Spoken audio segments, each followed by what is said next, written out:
Muy buenos días. Good morning to all in Andorra. This was supposed to be an interactive session on stage. So I think we will have to make it an interactive section online. Due to unforeseen circumstances, I will not be able to join you on this occasion, but we did not want to miss this opportunity to actually hear from you. And as Gemma said, I will not do a formal presentation, but I would actually ask you to think with me about mountain tourism this morning.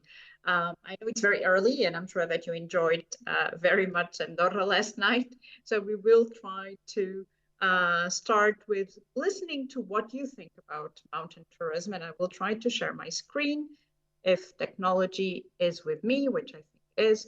You can probably at this point see the screen that I'm sharing. And also the idea that we have this morning is to have a little bit of a brainstorming between us in an interactive way of what is mountain tourism, the challenges ahead, how can we address it, many of the issues that we've been discussing in the conference these days, and also hopefully to set the scene for today's discussion, but also for future events. So I would also, at this moment, ask you to pick up your phones, which is something that generally I would not ask if I would be doing a presentation. So please pick up your mobile phones. And I'm sure that many of you are already familiar with Mentimeter. So what we're going to do in this time we have is to look with you into the issues that are at discussion. So pick up your phones and please go to menti.com. And if you can put the code 6342 3190. I think this is, oops, not going well here. Let me see if I can change it. Okay. Sorry about that. I think my presentation with the internet connection just blocked. You can see it now, I can imagine. So again, if you can go to menti.com and enter the code 6342 3190. Okay, perfect.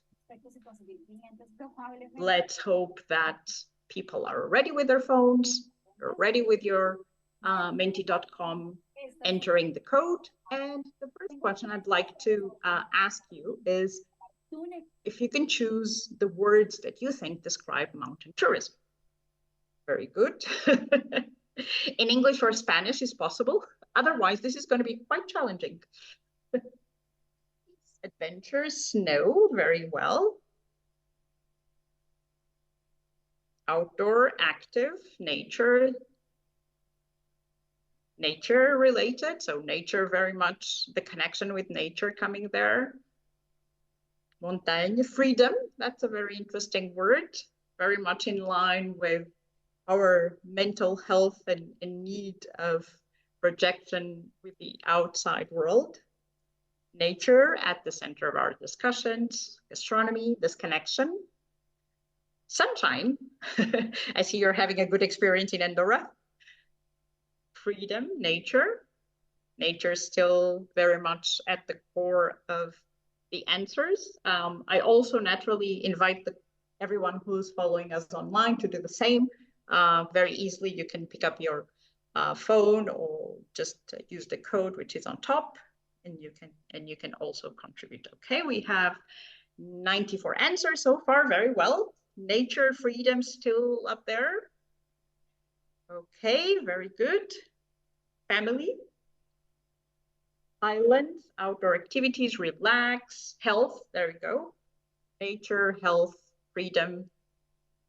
Okay, we still have some answers coming. We have around 100 answers, 110 almost. Very good. So I think we will leave it at this point on, well, good. 112 suddenly, very good. Nature again. But I think we got the gist of it. And I think this is very interesting because it also gives us the path to when we communicate mountain tourism, what is important for us, what might be important for our visitors as well. So the connection between freedom, nature, and peace is definitely a triangle here that stands at the center, nature being really a source of freedom and peace. So I think when we do our product development strategies and also our conservation strategies, we have very clear signs here of pointing out to this concept of freedom and peace. So very, very, very well. Thank you very much, all of you who participated. I think this also gives us very good hints into the discussions that will follow. And I will now pass to our second question, which is something that we've been also discussing very much and has come up very strongly in the debates yesterday, and I'm sure today will be the same, which is, what are the major challenges for you for tourism in mountains today? Climate change, obviously very much top priority in our discussions. How to manage tourism flows, we talked about yesterday, managing and quantifying the flow of visitors in mountains, seasonality, which is very much connected to weather patterns, engaging and benefiting locals, creating new products. Obviously, this is very much one of the discussions connected with the need to manage seasonality, benefit local communities as well. But where do you find more difficult to act? The cost of infrastructure, for example, and also human resources, which is part of our discussions here. So really for you as professionals of mountain tourism, where do you see the biggest challenge from your side? So we see climate change very much top of mind, managing tourism flows as a second. Give it a little bit of more time because this is more difficult to answer in Mentimeter. You have to rank the options, but very interestingly, climate change still very much ahead. Engaging and benefiting locals, more and more one of the challenges that our sector is actually facing. How can we engage locals and make sure that they are part of tourism development and managing as well?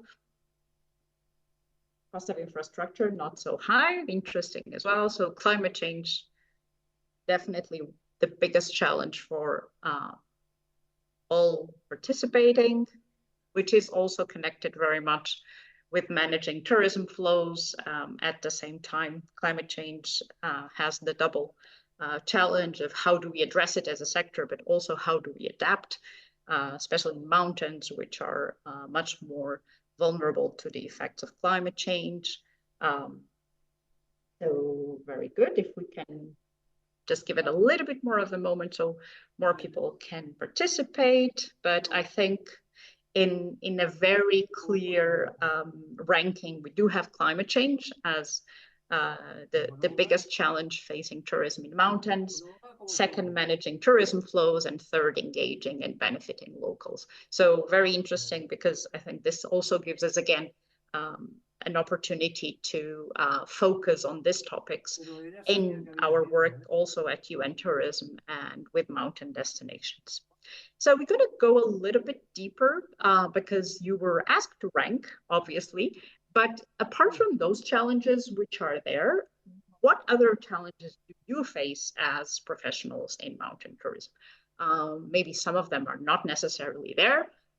Any other issues that you necessarily face as mountain tourism professionals? So please be open.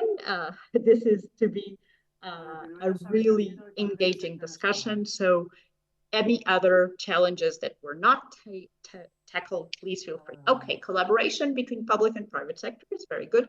I think this is probably a challenge at horizontally in the tourism sector. How do you bring public and private sector in a model of collaboration that is, I would say, structured and also permanent, not a tactic, not for individual activities, but really a model where both public and private sector mobility, very interesting. How do you actually deal with mobility, access to destinations, awareness, interesting, attracting to remote locations, which is very much connected with accessibility, high cost of living, different offer, how to do differential offers, sustainability, depopulation, very important point. And here is where tourism can actually be a driver, as we heard yesterday in the high-level panel from Spain as well.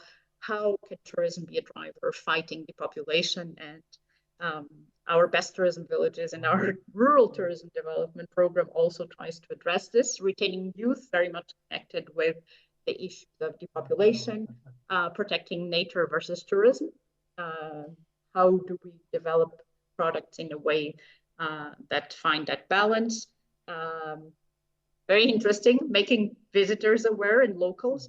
I think this is something very important, maybe something to explore further, how to make visitors aware of their capacity, and also how to adapt to bureaucracy, diversification of the economy, and so on. Very good. Perfect. I think we have very good hints here that really complement what we just heard. So thank you very much. So we continue with our little engagement, and we want to deep dive into climate change because, as you mentioned, this is #1 priority. So we'd like to hear from you. What are you doing in your own business, in your own destination, to actually address this issue? And we ask you if you're doing energy use reduction measures, if you're raising awareness among clients, which is something we just saw, measuring water use, raising awareness of your staff. This is also one of the key issues. If your staff is aware, then also their communication with clients can make a difference and can engage them better. Measure water and energy use, and also reducing acting on waste and plastics.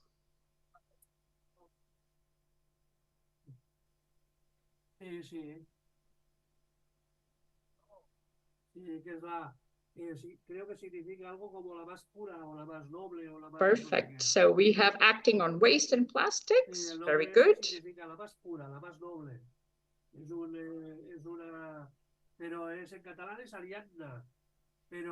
Very good. Plastics and waste, that's a priority. So in mountain areas, energy use. Water use, very good. We could have a little bit more of collaboration. Okay, acting on waste and plastics. Our colleagues from the One Planet Network will be very happy because they have a specific plastics initiative, and I know that this will be one of the important actions, particularly in mountains. We've unfortunately seen many images that have raised, even in the public eye, the importance of acting on waste and plastics, reducing energy use, reducing water use.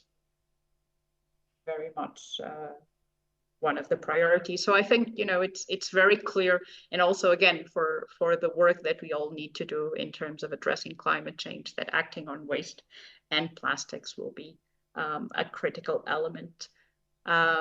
Perfect. And so we'll continue to know more about what you are doing to address some of the challenges.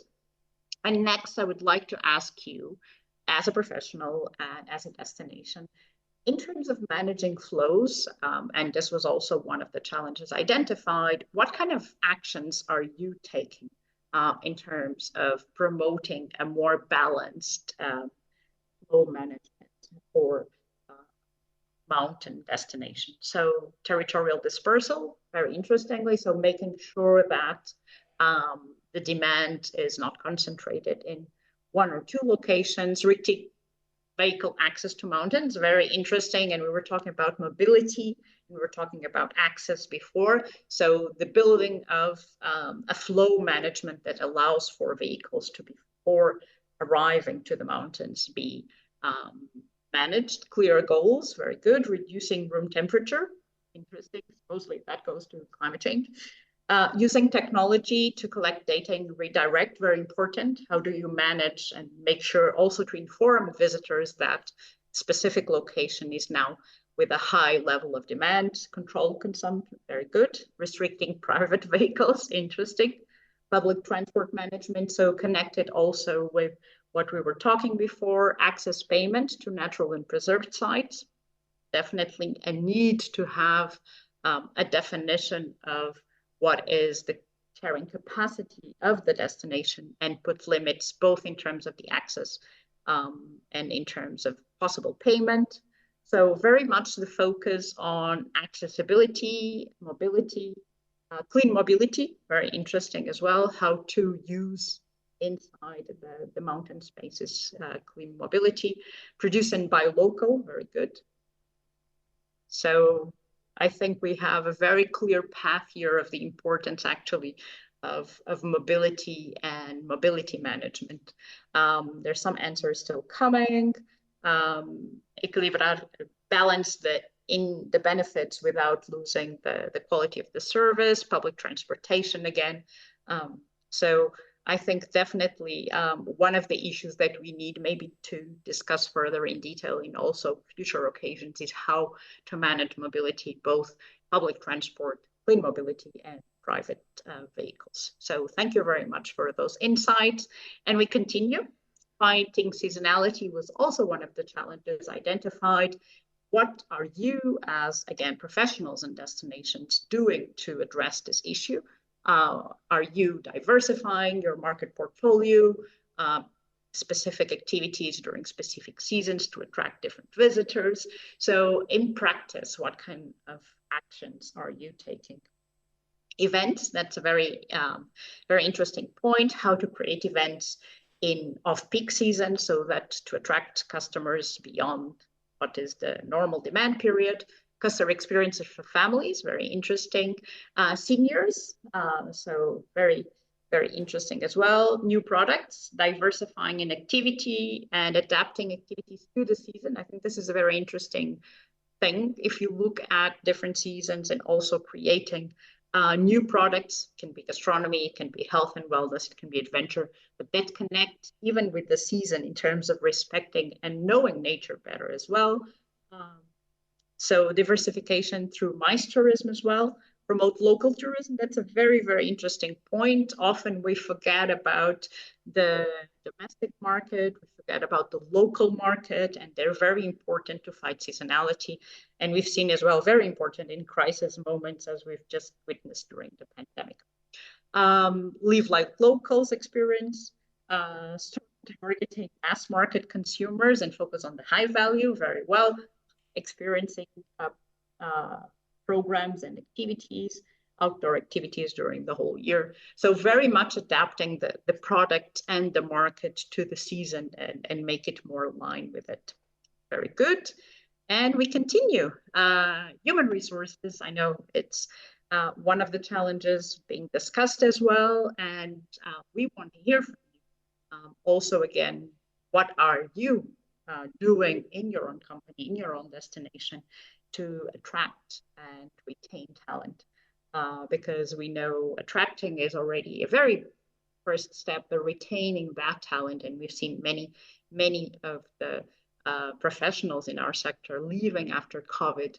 How can we really make sure that we keep that talent? Okay, pay, decent wages, very, very important. The wage difference is important to understand. Training, continuous training to value the talent, very important. Human resources management and a career path vision for those entering the sector. Fixed long-term contracts, so together with pay, decent wages, the contractual terms are definitely one of the biggest challenges here. Very connected with better conditions as well. Education and training from early ages. I think that's also a very good point, how to include tourism. And I'm sure my colleagues from education department at UN Tourism will share some of the work we're doing on that. The balance of work time and personal life. How to do that in a sector which always has naturally very long working hours and working hours which often are a challenge in terms of life work balance. Support local projects. I think that's also a very important point, because then you can attract and retain local talent. Facilitate professional and private life, same as work-life balance, education, long career development. Facilitate accommodation, that's a very important point also, because in many destinations we are seeing, especially in peak seasons, how accommodation can be expensive and difficult to cater for. Explore new conditions adapted to the new generation. That's a very important point. Understanding what the new generation wants and try to allow them to have that. And projects with opportunities for the future, and also, again, training and value. Involve them, inform them, and make part of it. I think that's a very, very important point. And improve communication, which is also connected with how to involve and inform them, and continuous training. Perfect. Thank you very much. I think a lot of the issues here will probably come down in the discussion.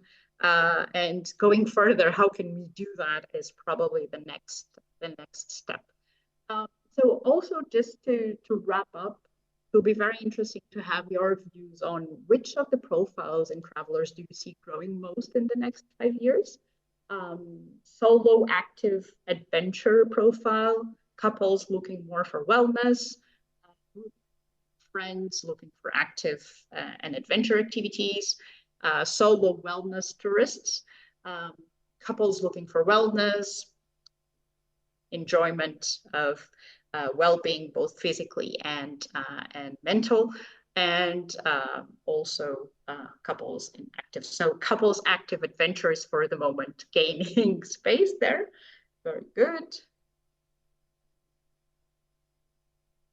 So interestingly, mountains are for you very much stronger on couples, less on groups of friends for the moment.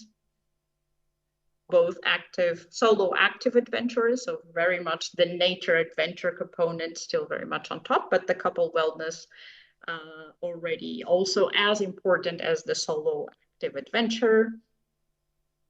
Less on groups, so also interesting because developing specific products, obviously, both for couples, but for solo tourists is also one of the important points. How do we adapt accommodation, for example, for solo travelers? No, and often this is one of the challenges of solo travelers, the cost of traveling alone. So very interesting, definitely a very clear vision of couples growing in the future, both for active and for wellness, and also solo active adventurers. So thank you very much for that.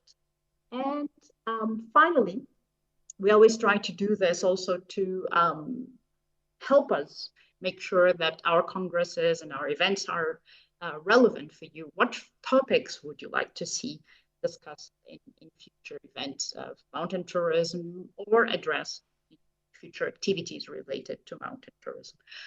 So probably a lot of them are already touched upon, but I think this is very interesting to make sure that we align with your needs and with your strategies. So partnerships among different destinations, very interesting. How can destinations work together to position themselves? We take note for that. Family inclusion, very much. Inclusion and accessibility. I think this is something that we might look into. Regional food, gastronomy, the weather, definitely accessible tourism. Thank you very much. Again, inclusion and accessibility, especially in mountain areas, because we also know that the market for accessible tourism is very, very important. Apart from naturally our social responsibility to do so, there is a big market opportunity in accessibility. So definitely one of the issues to take. Green taxation, very interesting. Also employment issues, the relationship between tourism and territory, very good. Take care of nature, so conservation also. What activities are being taken to develop products that are responsible for also advancing nature conservation, and also new infrastructures. Definitely, as we advance, not only some of the infrastructures that were developed in the past need to be recalibrated to the new needs, especially in terms of environmental impact, but also in terms of obviously adaptation to their use over time. So very interesting here as well, and how tourism can be sustainable with 9 million tourists by car. Well, this is what we are here for, to actually go that way and make sure that the sustainable measures can be applicable in a way that the benefits of tourism can be balanced with the impact. And also awareness about nature. We were talking about awareness before in terms of tourists, in terms of visitors as well. So this is something to take into account for future discussions, and collaboration with neighborhoods as well. So the integration of local communities and benefiting them. So I think we have a lot of homework here, and I do thank you. It has been really a pleasure to hear that from you, and just to also ensure you that what has been shared by you today is going to guide our future work, and is going to guide also our development of our program of work in this area. And I do hope that some of this discussion also will spark the debates in the Congress, but also among yourselves, which I'm sure. And again, thank you so much for coming to Andorra. I would be very happy to see you in the very near future. And I wish you a rest of a good day. And I thank naturally our dear hosts in Andorra for making this event possible, and all the colleagues present there today. Thank you so much.